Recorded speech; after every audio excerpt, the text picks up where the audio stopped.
Tonight, we're going to be doing some light painting.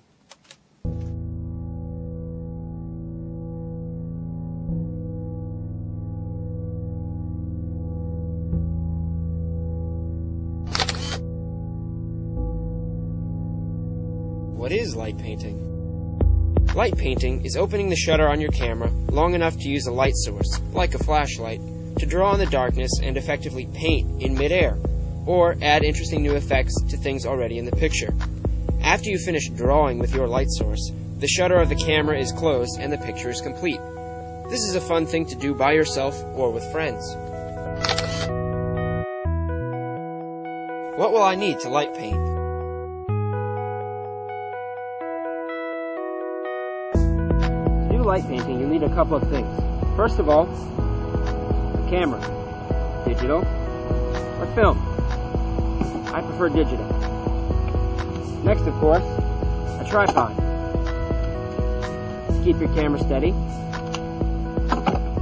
And lastly, a light source. Flashlight will work, or, if you happen to have it, a strobe unit from a camera. In the shots that we have, I used a strobe unit just because it's very bright. The brighter, the better. The camera that you use has to have a manual mode. This allows us to extend the shutter speed beyond what is normally used to take a picture in the daylight. Either film or digital, again, will work, as long as you can select the shutter speed. Most modern digital cameras have this ability as M on the dial. You can see on my camera here that it lets us adjust the f-stop as well as the shutter speed. And what you want to put it on is the B mode for bulb. This allows us to let the shutter be open as long or as little as we want. Basically, when you touch the button, it opens the shutter, and then when you touch it again, it closes it.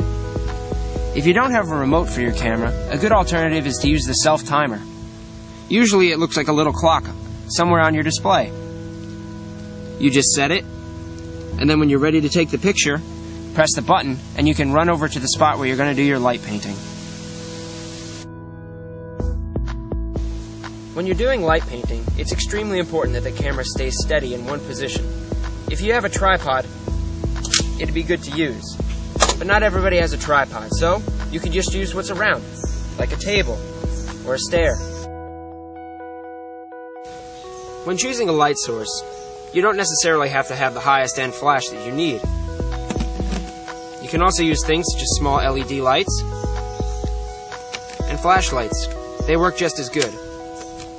A great idea is to put a piece of colored cellophane over the top of this, and that way you can get colors in your light painting. The last thing you'll need when you're light painting is, of course, the dark.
As cool as these photos are to begin with, you can add even more artistic style to them by using post-production software. There are lots of great tools available for this, whether you want to invest in a program like Photoshop or a free alternative like Google Picasso. Here we are using Adobe Lightroom to increase the glow, dim the background, and apply interesting color effects.